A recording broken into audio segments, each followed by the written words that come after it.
Halo, takže máme osmičkový deň, 17. september 2025, takže máme aj súčet čísla 8 ako 17 a súčet dátumu 8, takže veľmi karmická energia, karmické vyvažovanie, karmické čistenie. No a blížime sa už k zatmeniu slnka, ktoré bude 21.9. Sme v Panne, ktorá má možnosť preformátovať realitu. Máme sa možnosť pozrieť na tie naše minulé chyby a nejakým spôsobom ísť ďalej s nejakou novou, odlišnou skúsenosťou. No a 24. septembra to bude zaujímavé, pretože Mars vlastne sa ocitáva v kvadratúre s Plutom a navyše v kvinkukse s Uránom. Takže toto bude veľmi zaujímavý deň. Nie je celkom priaznivá nakšatra, takže bude to veľmi taká nepredvídateľná, agresívna energia. Takže majte to na pamäti, 24. september je taký trošku s vykričníkom.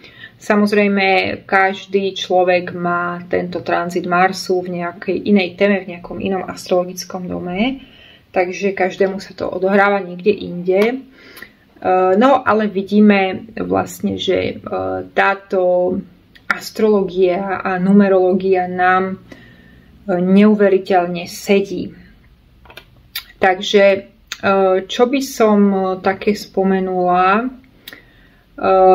Spomenula by som napríklad aj numerológiu mena ako takého, pretože nedávno mi moja známa hovorila, že sa cíti ako keby v takej karmickej slučke a že musí si to všetko odrobiť a musí proste ísť veľmi cez prekážky, takže ja som sa nad tým zamýšľala. Najskôr som pozerala na astrológiu a vlastne takisto aj na súčet dátumu, ktorý bol osmičkový. A takisto som zistila, že vlastne sú mená, ktoré majú osmičkovú vibráciu. Takže jedno z mien, ktoré má napríklad osmičkovú vibráciu, je Zuzana. Áno? Ak má niekto takéto meno a má ešte k tomu dátum osmičkový, napríklad sa narodil 17. alebo 8. alebo 26. alebo aj súčet celého dátumu ako takého je osmička, tak vlastne áno, takýto človek môže mať pocit, že jeho život sa pohybuje vo veľmi takých mantineloch pevného žádu. Je to tá osmička, ktorá vás hádže hore a dole. A je dôležité si uvedomiť, že ľudia, ktorí túto osmičku majú, sú vyvažovačmi v hmote. Takže pracovať s tým, že naozaj byť fair k ľuďom, byť čistý, byť úprimný, mať čisté srdce, to už dnes síce je považované za naivitu, ale prosto to najviac, čo môžeme urobiť, je mať ten svoj vnútorný hlas, hovoriť ním navonok, byť autentický, dávať to ďalej, napriek tomu, že to okolie možno reaguje zvláštne a možno, že sú ľudia, ktorí sa z nás aj smejú, pretože hovoria, ty si naivný, však proste všetci klamú, všetci zapierajú a ty si myslíš, že proste to tvoje dobro, áno. Ale hovorím vám, osmička je taká, ak má niekto osmičkový dátum narodenia celkovo, možno aj celkovo a možno aj iba v tom čísle dňa narodenia, je vyvažovačom, čo zase to zožneš, to pre takýchto ľudí platí absolútne 10-násobne. Keď sa im ukrivdí, tak veľmi ten, kto im ukrivdí, tak to spozná, pretože sa to vyrovná nejakým prirodzeným spôsobom. Ale ešte keď to je zosilnené vlastne numerológiou mena, tak tam sa naozaj môže stať to, že nie, takýto človek nikdy nebude robiť skrátky a musí si byť vedomý toho, že absolútna taká čistota, proste večer, keď pôjdete spať, keď sa pozriete do zrkadla, tak musíte mať taký pocit, že je pozametané, je proste všetko bolo tak, ako bolo a na nikoho som nenahádzala vinu, výčitku, hnev, bla bla bla. Alebo keď som aj nahádzala, tak hneď to nejako deaktivovať a hneď to zanalýzovať a hneď to dať do poriadku. Čiže áno, naozaj sú mená, ktoré sú osmičkové a je to zaujímavé, pretože niekedy, keď pozorujem tie ľudské príbehy, tak nechápem, že v jednej rodine dokážu byť, dajme tomu, 3 súrodenci osmičkoví a potom je jeden taký, ktorý tú osmičku nemá v mene a ten vlastne ako keby tak nejak nezapadá, áno, alebo 2 majú osmičku a proste jeden je mimo. Takže áno, je to tak, naozaj mená majú svoju vibráciu, svoju frekvenciu a keď to je ešte podporené vlastne číslom, tým dňom narodenia a celkovým súčtom 8, tak naozaj ten človek môže mať pocit, že je to nemilosrdné a musí sa naučiť ísť s touto silou. Malo by tam byť uvedomenie síly, že to, čo ja vytváram, je veľmi mocné.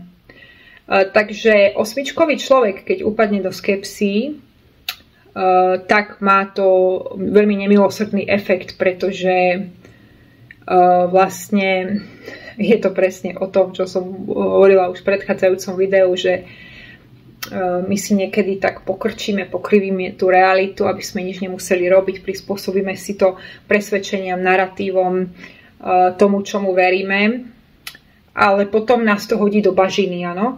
A vtedy ľudia hovoria, neviem sa z toho dostať.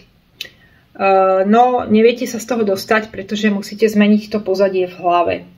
Ako keby musíte otvoriť ten obzor a nevytvárať oblaky, ale vytvárať skôr riešenia. Nech sa deje, čo sa deje, proste áno, keď sú to osmičky, tak to môže ten človek veľmi nemilosrdne tam spadnúť. A už som hovorila, že sťažovanie vôbec nepomáha. Ľudia sa ťahajú dole sťažovaním, blokujú si financie. Takisto, ak niekto vyjadruje nenávisť, že niekto iný niečo má a ja nemám a sú to svíne bohaté, tak taktiež je to blokácia. O tom už sme hovorili. Čiže áno, pri tej osmičke to je nemilosrdné a ja sa niekedy smejem, že ako je možné, že proste takto dokázala jedna žena, alebo proste rodičia nejakí, 2 ľudia proste, ktorí majú dieťa, majú, dajme tomu, 3 deti a všetky 3 deti majú osmičkové meno. Tak ja si hovorím, ako je to možné? Alebo sú také domácnosti, kedy proste 2 súrodenci majú osmičku a jeden ju nemá. A ten vlastne absolútne ide mimo dráhu a prosto, áno, ide nejakou inou cestou.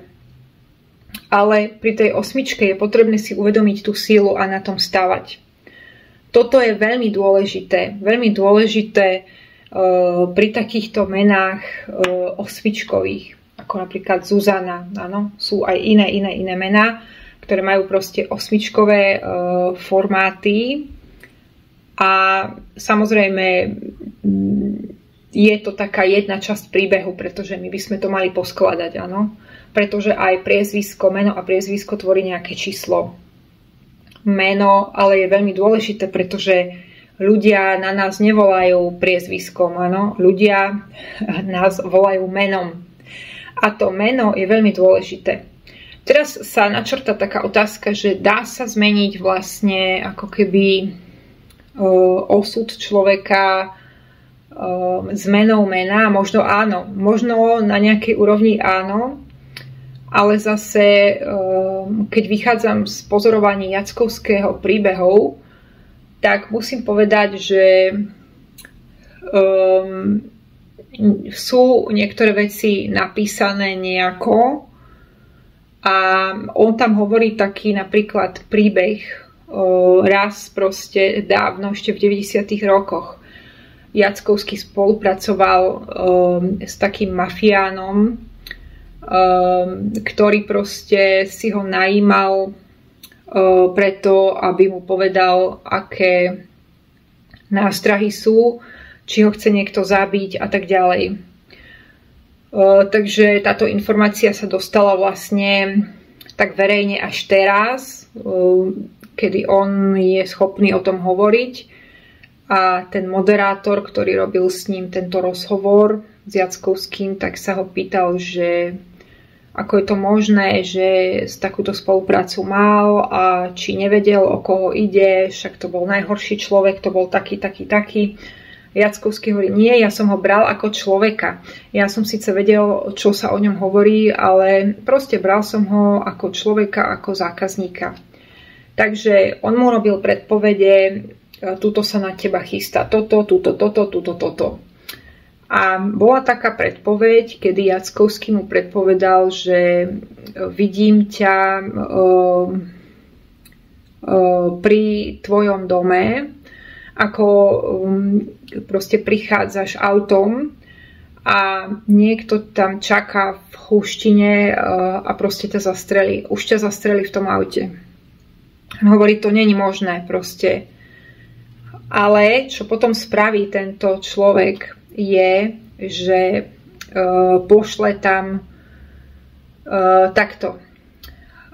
Čo potom spraví je to, že prenajme si hotel, býva v hoteli, pretože sa bojí tej predpovedi, pretože už vie, že niektoré Jackovského predpovede sa vyplnili a už to má napozorované.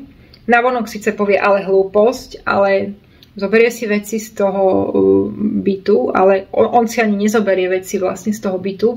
Pošle tam nejakého chlapca, ktorý sa tak trošku podobá na ňo, áno. Hovorí, pôjdeš tam autom večer. Tento chlapec, chudáčisko, tam prichádza po tie veci a stane sa presne to, čo predpovedal Jackovský, akurát, že si ho pomýlia, začnú na neho strieľať, on to nejako rozpozná, rýchlo to vytočí, stočí to, zachráni sa. Proste je síce postrelený, ale OK.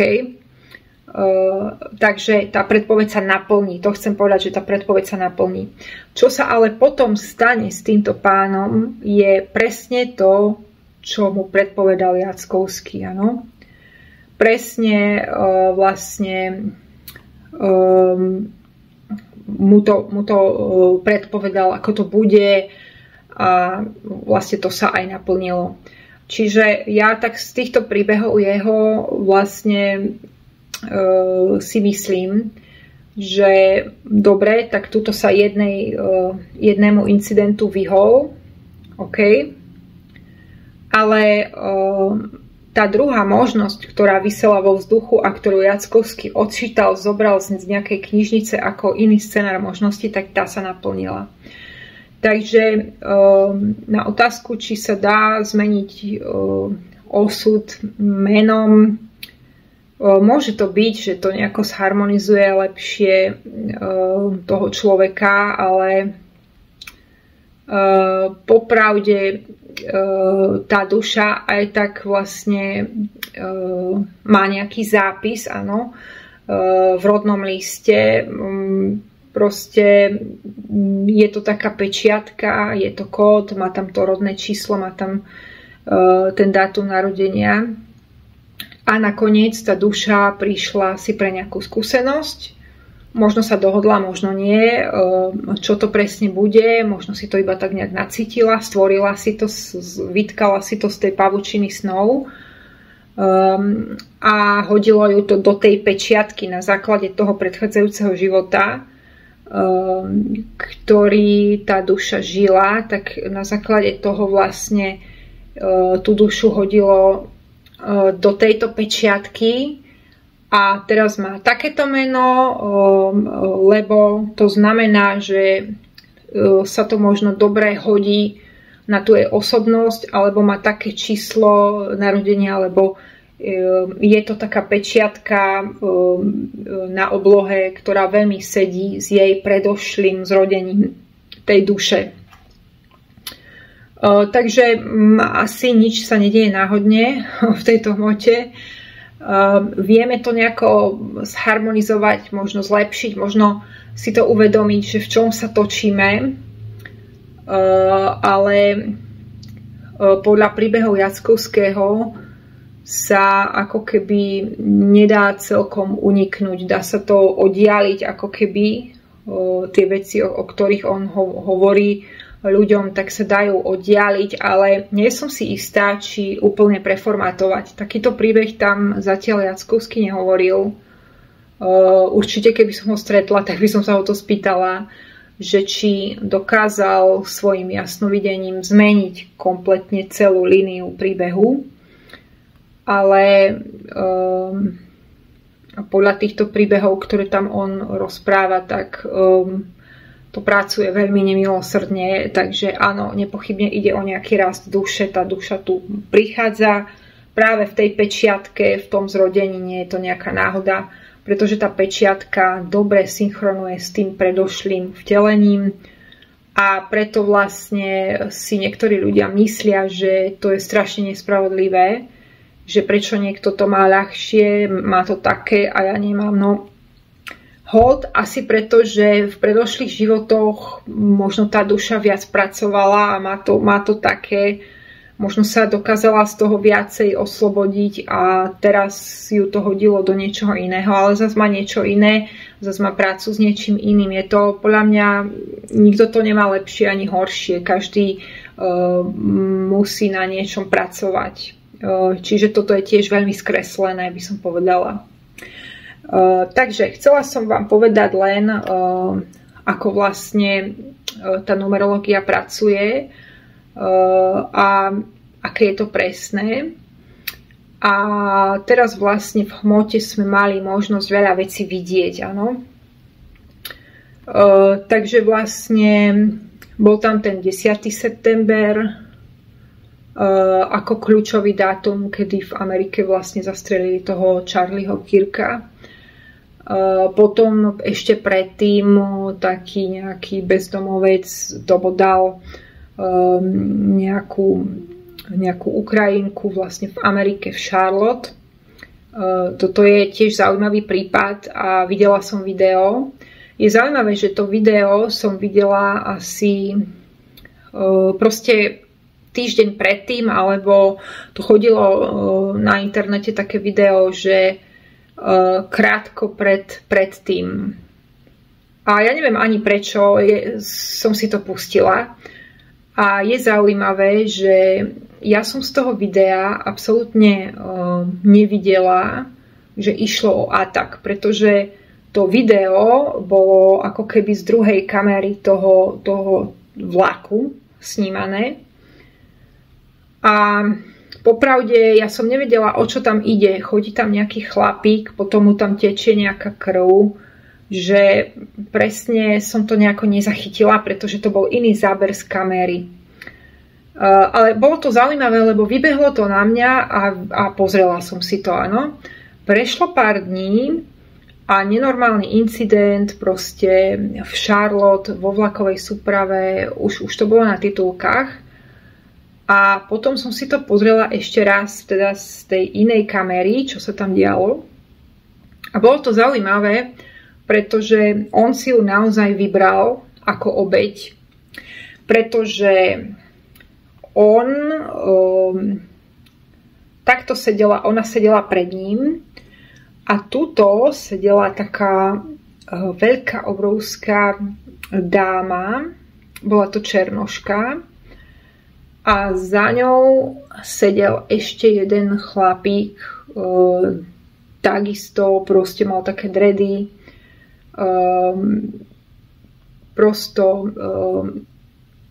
bolo to tak. A on, ten páchateľ, ten agresor ho nazvime, tak on si vybral práve ju. Naozaj prosto bolo to veľmi zaujímavé pre mňa to vidieť, akí ľudia tam sedeli. Áno, takže proste bola tam táto pani, ktorá tak mala ho trošku na muške, ako očami bolo vidno, že sa pozerá na ňo. Možno práve preto si nevybral ju, ale vybral si niekoho, kto je na sluchátkach a kto je na telefóne. A samozrejme tento príbeh má oveľa hlboký základ.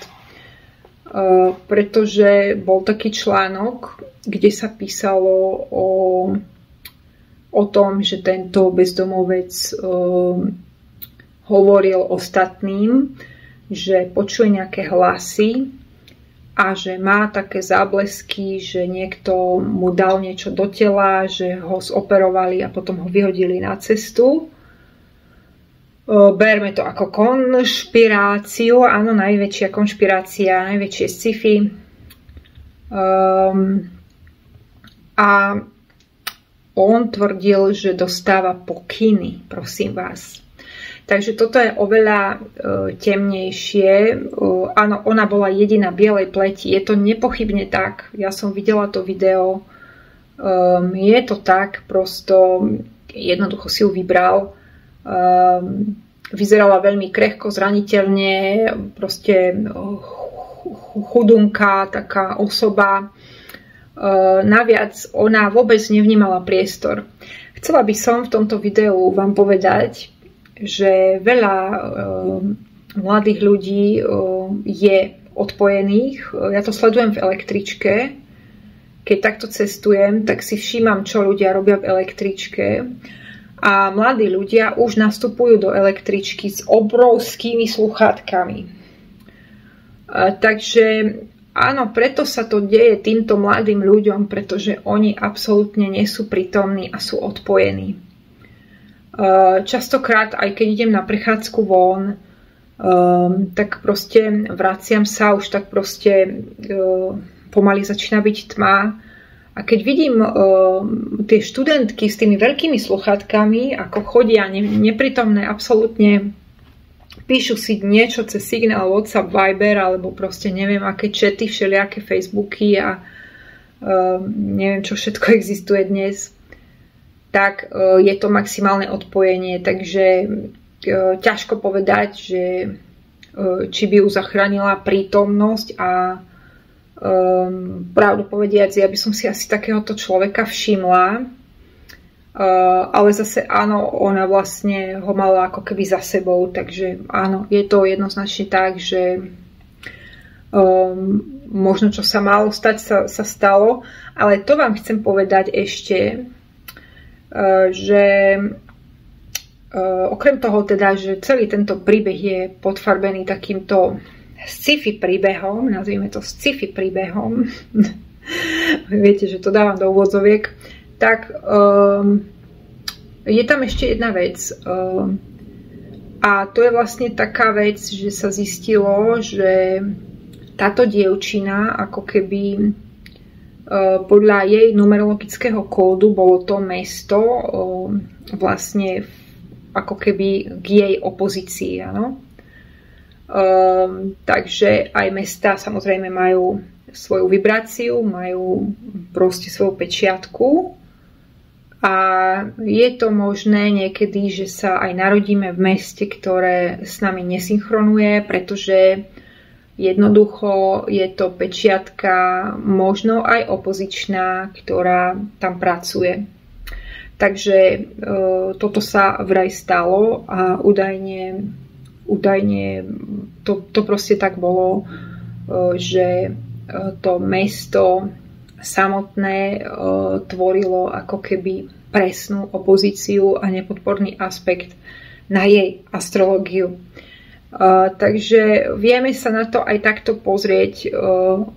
Prosto áno, máme teraz ten čas zatmenie mesiaca, zatmenie slnka a vlastne prebieha to okno konkrétne. Potom prišla samozrejme tá smrť toho Charlieho Kirka a tam vlastne sa zjavilo tiež veľa vecí prosto keď sa pozrieme do jeho astrológie, tak vlastne akurát Mars tranzitoval jeho slnkom, stretával sa s jeho slnkom v jeho astrologickej mape. Takže možno, keby sa na toto niekto pozrel, nejaký astrolog, tak by mu vôbec neodporúčil, aby hovoril na verejnosti, keď je taký známy a keď má takýto aspekt. Ale samozrejme zase je otázka, že či by sme to vedeli ovplyvniť, dajme tomu, by mu to nejaký astrolog povedal na nejakej session, že počúvaj, vtedy a vtedy nehovor vôbec na verejnosti, pretože máš tam Mars, ktorý útočí na tvoje slnko a proste viacero aspektov tam nemáš priaznivých. Otázka je, že či tá smrť nemala nastať, pretože ja som videla video toho holandského jasnovidca, dávno som ho nesledovala. Priznám sa, že nemôžem celkom ho sledovať, lebo má strašne silnú energiu. Nemôžem sa pozerať na jeho oči, pretože to jeho biopole je dosť silné pre mňa. U Jackovského to tak nemám, ale u tohto človeka to mám takto. Viem ho počúvať, celkom ma to ukľudňuje, neviem sa na neho pozerať.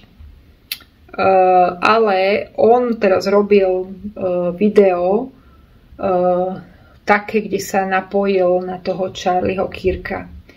Takže to bolo zaujímavé, pretože tam bolo povedané v podstate to, že táto smrť mala byť katalizátorom. Áno? Katalizátorom k tomu, aby sa ľudia, aby ľudia kričali, ale aby načúvali. A bolo tam ešte povedané, že teraz vlastne ľudstvo prejde veľkými zmenami, ale netreba sa toho báť, že budú také vysielané strachy, ale on povedal, buďte silní a nedajte sa, akože majte to svetlo, áno.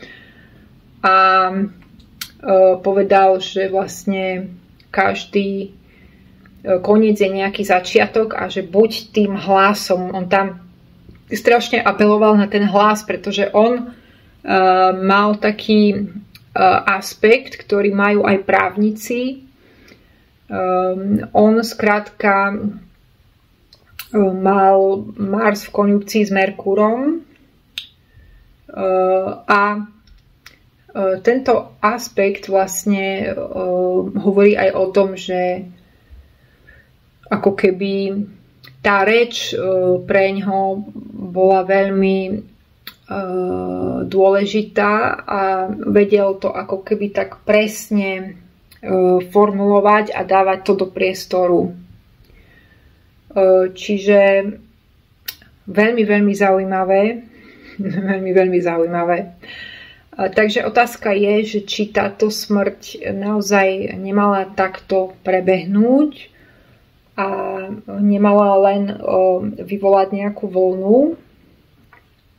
To je taká otázka, že či by sme to dokázali zvrátiť alebo nie, ale podľa tých príbehov Jackovského si myslím, že niektoré veci proste sa stanú a my ich vieme oddialiť ako nejaký možno iný scenár ešte, ale si zoberte, že v prípade toho mafiánskeho muža, s ktorým sa Jackovský stretával a ktorému tam odčítával tie veci, tak v jeho prípade vlastne Jackovský povedal, že nemôžeš nič iné čakať, keď sa proste takto správa, že je to nezvratné, že niektoré veci sú nezvratné.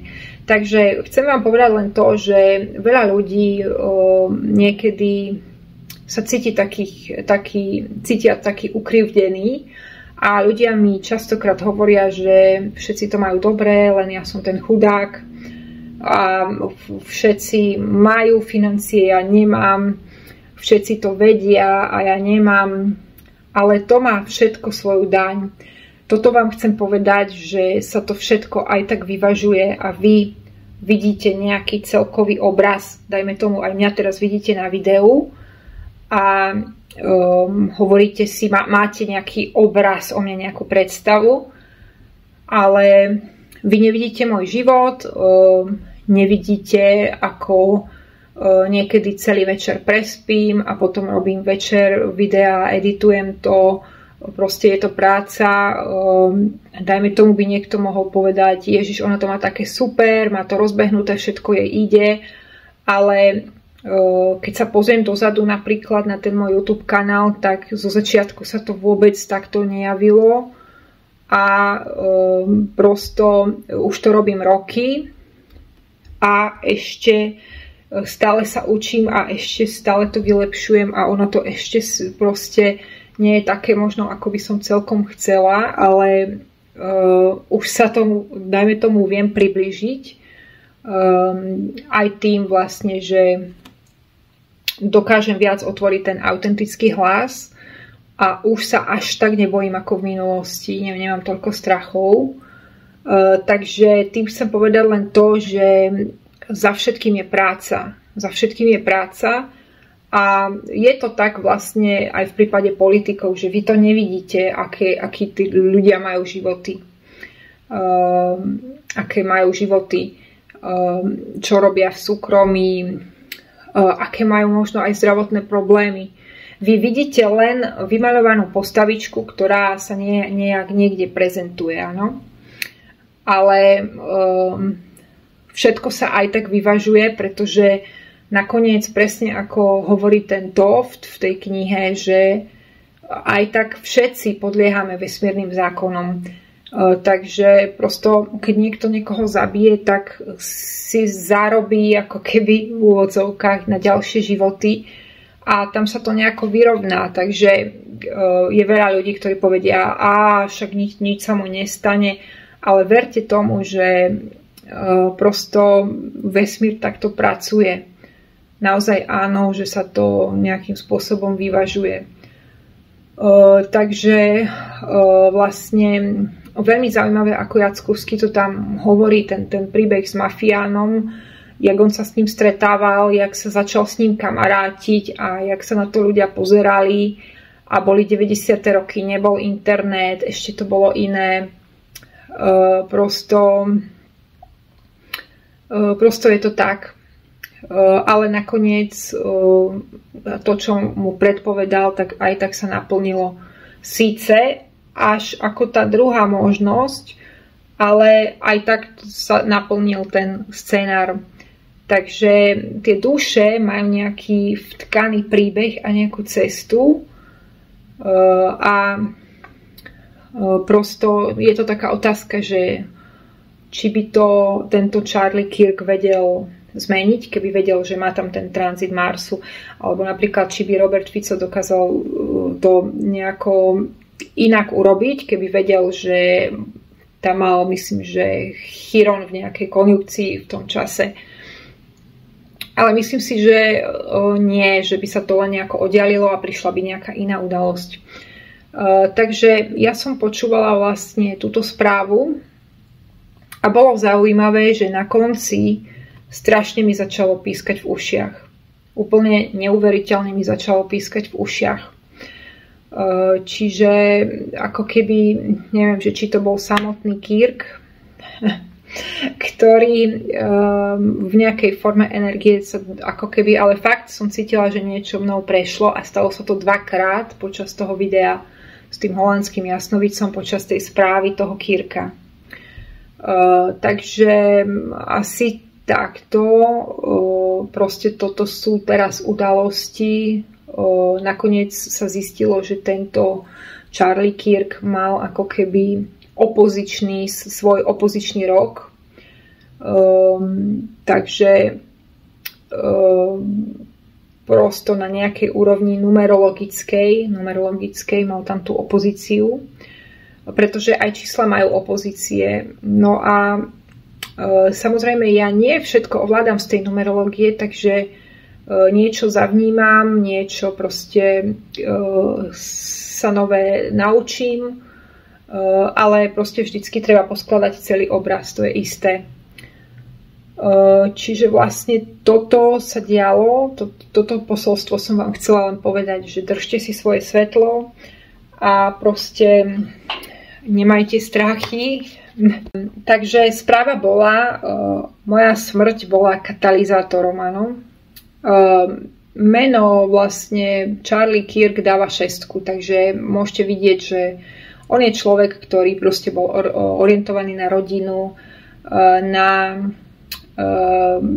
deti, na tradície. Môžete to tam vidieť. Videla som aj príhovor jeho manželky. Keby sme rozobrali jej astrologickú mapu, tak asi by sme to tam tiež videli, že bude prechádzať takýmto obdobím. Určite je to zaujímavé, si myslím. No ale čo mne sa nepáčilo, že ona tam vlastne v tom prejave spomína, že choďte na tú stránku tejto našej organizácie, no a kliknete tam a samozrejme je tam donate, je tam príspevok, prispejte. Toto priznám sa, že sa mi trošku nepáči, pretože koľko ľudí takto stráti blízkych a nikto neprispieva. Ale OK, táto smrť mala byť nejakým katalizátorom, bolo to veľmi grafické, áno, na schvál a proste krátko predtým, než vlastne bol zastrelený, tak to bolo zaujímavé, ako on si to užíval a hádzal tam tie čiapky a bol na takom svojom vrchole, dá sa povedať, že áno. Prosto vesmír to tak nejak vyvážil zvláštne, prosto naozaj ľudia tam skandovali, on tam hádzal tie čiapky. Možno preto si aj nedal pozor, pretože mal pocit, že tá energia ho podporuje, že vlastne ľudia tam skandujú a prišli sa na neho pozrieť. A pravdepodobne asi s takým niečím nerátal proste, ale je to tak, no. Možno niektoré duše majú tu byť len 31 rokov a majú spôsobiť nejakú revolúciu. Napríklad ako na Slovensku bola tá smrť toho Romana, toho školáka, ktorý skočil zo strechy a ešte mu tam nejaká spolužiačka kričala, že choď do toho, skoč. A on potom naozaj skočil, ešte napísal list riaditeľovi predtým, proste dal si záležať, všetko proste spravil, odkomunikoval a ja si myslím, že aj jeho smrť mala vyvolať nejakú revolúciu, možno v samotných školách a určite tá dievčina, ktorá tam kričala skoč, tak si to poniesie do konca života a určite aj ju to ovplyvnilo a určite aj ona musela zažiť nejakú vnútornú revolúciu skrz tento prešľap svoj. Čiže áno, ono sa to vyvažuje. Nikto to nemá také, také, proste lepšie, horšie. Každý človek má lepšie obdobia, potom má horšie obdobia. Takže takto. Takže to je, čo sa týka vlastne tohto Charlieho. Teraz ma veľmi pobavila taká úsmevná informácia, že Roberta Fica vyradzujú z nejakého krúžku, teraz neviem, socialistov, alebo a tento názov má skratku PES, áno, PES, proste PES. No a teda neviem, že či už ho vyradili, alebo týkalo sa to Amsterdamu a Holandska. Poviem vám ešte jednu zaujímavú vec, ktorá mi teraz napadla, jak zapípali tieto hodinky. Prosto chcela som mu povedať len to, že Robert Fico ako drák má opozíciu psa, áno. A keď som videla túto skratku PES, tak si hovorím, áno, on nemôže patriť do tejto skratky psov, pretože je to jeho opozícia. Takisto vlastne jeho polarita je aj Donald Trump, ktorý vlastne tvorí je to PES proste, áno. Čiže teraz vlastne Trump rozposlal list štátom Európskej únie, nech prestanú blúzniť a nech hlavne Slovensko a Maďarsko sa zaradí a nech neodoberá už ruský plyn. Takže som sa pousmiala, pretože Robert Fico a Donald Trump tvoria presnú opozíciu a je to zjavné, že jednoducho sa budú tak trošku iritovať. Je to tak. Takže z psa ho už vyradili. A samozrejme ani Robert Fico nie je aniel, to ja stále hovorím, že to nie je ani také, ani také. Každý politik má za sebou nejaké čmuhy. Proste ľudia sa chytajú na túto politiku a chcú byť strašne na jednej strane, ale nedá sa byť ani na žiadnej strane. Samozrejme sú tam lepšie figurky, horšie figurky, takže tak. Snívalo sa mi nedávno, že som videla Roberta Fica, a to bolo už dosť dávno, ale dosť dávno, teraz som si na to spomenula, keď ho chcú vyradzovať z tej amsterdamskej tam skupiny PES, pretože mne sa snívalo, že mu niekto hovoril, videla som toto ako taký obraz niekde proste v zasadačke alebo niekde tak, mu niekto hovoril, že nech prestane byť naivný, že proste týkalo sa to Holandska. Nejakým spôsobom sa to týkalo Holandska. Nech prestane byť naivný a niečo neopomína. A týkalo sa to Holandska. Takže som sa včera pousmiala, že možno tento sen nebol až taký od veci, ako som si myslela. A Robert Fico v tom sne hovoril, že prosto ja to musím vyvážiť, ja verím v spravodlivosť a tento druhý mu hovorí, že ty si naivný, pretože oni ťa chcú potopiť a ja to jasne vidím. A prosto je to zaujímavé, určite je to zaujímavé. to bolo už dávno. Takže deje sa veľa vecí teraz. A tento, myslím, že holandský jasnovidec to hovorí, že on vníma to ako teraz ako taký zrýchľovač.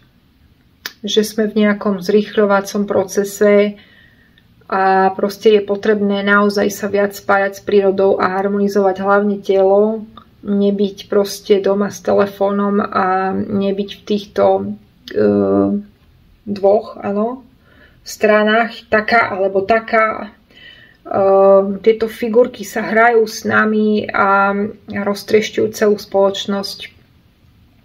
Čiže áno, je to tak. Videla som ešte jedno zaujímavé video, ktoré by si mal asi pozrieť každý človek a bol to nejaký bývalý člen námorníctva. A ten vlastne sa zaoberal aj kybernetickou bezpečnosťou a veľmi pekne tomu moderátorovi českému, v českej televízii to bolo odvysielané, hovoril, že proste všetci ste hacknutí a on hovorí, že ale mne sa to nepáči, že niekto má moje údaje, že povedzte nejaký zoznam. Teraz neviem, či ten moderátor bol tak naivný, alebo možno naozaj to predstieral iba, to neviem, ale možno toto veľa ľudí nevie, takže to poviem vo videu. Prosto o čo ide, ako náhle máte telefón, mobil, tablet, počítač, tak všetko je vystopovateľné samozrejme. A preto mnohí politici aspoň tak hovoria, že nemajú žiadny telefón, áno.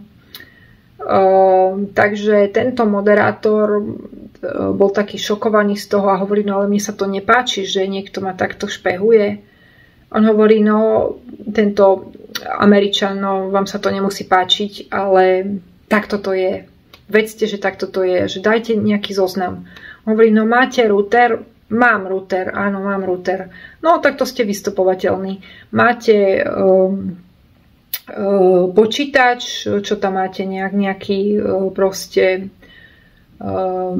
neviem, Windows. A on že, áno, mám Windows. No, tak to je ešte ľahšie. Windows je veľmi ľahko hacknutelný.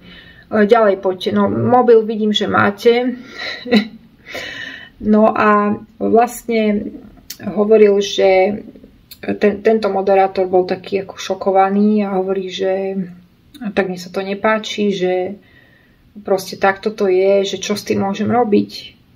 No, môžete s tým nesúhlasiť, ale proste prakticky s tým nemôžete robiť nič. Prosto je to jednoducho tak, že keď sú tie zariadenia doma, tak akékoľvek zariadenie proste nahráva, áno, ten obsah. Koniec koncov takéto niečo už vypovedali takúto správu rôzni hackeri, ktorí proste buď sa skrývajú, alebo možno sú aj vo väzbe. Takže to nie sú nejako špeciálne informácie, pre mňa určite nie. Ale čo povedal na konci, to bolo veľmi zaujímavé pre mňa. On hovorí, že mrzí ma to, ale už aj vy budete cieľom, pretože ste boli v kontakte so mnou, áno, pretože on proste hovorí, no ako náhle, no ocitol som sa v televízii, teraz máte nejaký satelit, určite je to čínsky satelit a vlastne Číňania veľmi pekne pracujú s týmito informáciami, prosto mrzí ma to, ale už aj vy budete tým cieľom. On hovorí, že ako sa tomu vyhnúť, alebo že stále hovorí, že to sa mi nepáči, to sa mi nepáči. A že pozrite sa, že musíte ísť len rovno. Nechoďte ani tam, buďte čestní a choďte rovno. Takže on vlastne, človek, ktorý pôsobil v takýchto službách kedysi, dáva ľuďom takúto veľmi triviálnu a veľmi jednoduchú a pre niektorých naivnú odpoveď: buďte čestní, buďte čistí, áno, buďte neutrálni, nechoďte ani tam. Čiže áno, toto je skutočný návod pre život. A je to tak, že ľudia sa chytajú na tú politiku a medzi sebou si aj nadávajú, aj proste neviem, čo všetko sa deje v hmote, teraz boli nejaké protesty a samozrejme s niektorými vecami môžeme súhlasiť, s niektorými nie, môžeme mať na to nejaký názor. Ja som presvedčená o tom aj tak stále, že sa to všetko vždycky prirodzene vyváži. Je to tak aj v lesoch, kedy vidíte pokacané stromy. Jak bola tá spúšť v Tatrách pred rokmi, tak sa tiež hovorilo o tom, že robme s tým niečo, trošku to tam upravme. Ale potom boli ľudia, ktorí hovorili, príroda, vesmír si to sám vyrovná. A už ani neviem, že či sa niečo tam robilo alebo nie, ale určite si to príroda sama upratala. Niečo zhnie, niečo vyrastie, niečo nové. Vietor priveje nejaké semienka, nám takto začali rásť tekvice na terase 1 rok, ktoré sme vôbec nezasadili. Tohto roku sú tam také zvláštne harmančeky, ktoré sú fialovo-biele, ktoré sme tiež nezasadili, takže tá príroda si to vyrovná. A takto sa ja pozerám aj na politiku, že tak nemôže tam byť jeden človek večne. Ono sa to aj tak vždycky prestriedá, ako v konečnom dôsledku ľudia teraz nadávajú na tohto, teraz potom budú nadávať aj na tú druhú stranu. Je to aj tak jedno, pretože aj tak podľa tých čítaní Jackovského vlastne je to také, že aktuálne sa snažia vydesiť tieto temné energie Poľsko. Videli ste, že nejaké dróny tam proste prileteli na poľskú stranu, oni ich potom zostrelili a proste celá kauza okolo toho, Jackovský to už predpovedal dávno a teraz hovorí, bude veľká sabotáž na Poľsko. Vidím 3 rakety, z toho 1 dopadne iba na Poľsko.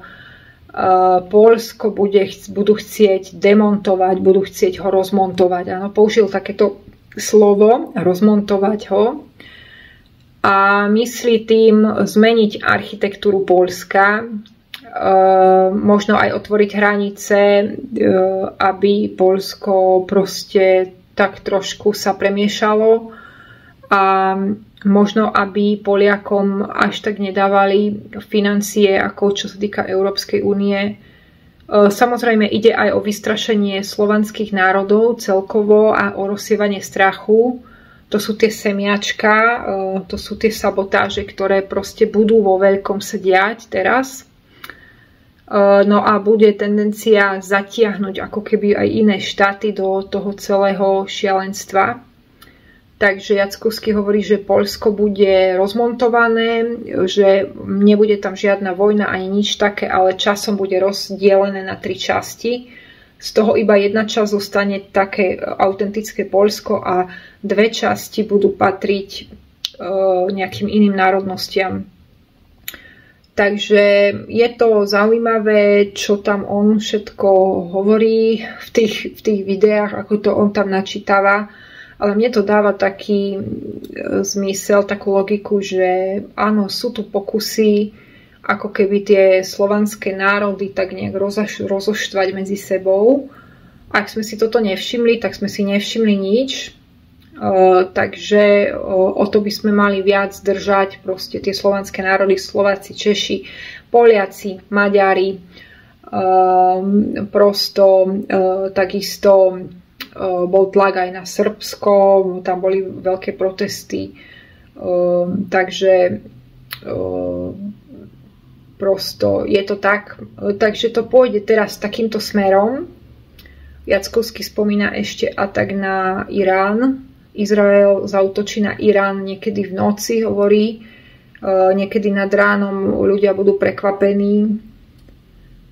Ale hovorí v konečnom dôsledku, že to bude vyrovnané, že potom vlastne Izrael zostane zničený. Toto je to, čo proste môžem odkomunikovať, čo on hovoril vo videách. A ja by som chcela, aby ľudia pochopili, že sú tu snahy rozštvávať ako keby tých Slovanov medzi sebou. Čiže keď pochopíme toto a začneme aj sa rozvíjať a zosilňovať svoj hlas a byť autentický, tak potom sa vlastne zmení aj to prostredie.